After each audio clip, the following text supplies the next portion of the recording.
This is The Coaching In, a podcast from 3D Coaching. Hello there, it's Claire here with this week's blog post, which is about momentum. Something that's come up in loads of conversations over the last few days and weeks. So here it is, working out what we're doing before we dive into the conversation, into the work, or right-sizing, can feel like it will be a strange thing that we need to do before we start talking properly. But it's not a series of answers to tick before we start. In reality, it's a series of warm-up questions that start the thinker thinking.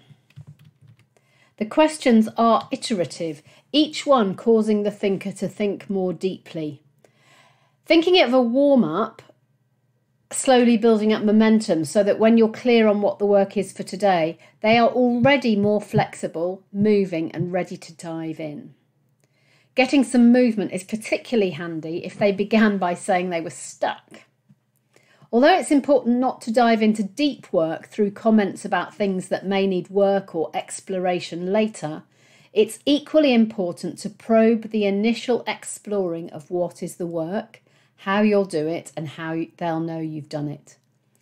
Questions that might be like, and that'll be useful because, or say more about how you'll know that we've done that.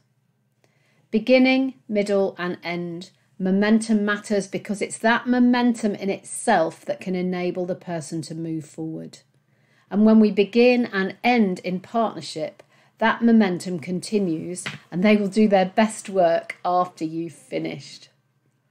Thanks for listening and have a great week. If you've enjoyed what you've heard today, please share the podcast with a friend who might also be interested. And if you'd like to become one of our regulars at The Coaching In, you can subscribe at Podbean or on iTunes. We look forward to meeting you on the next podcast. You've been listening to The Coaching In. Find out more about us at www.3dcoaching.com.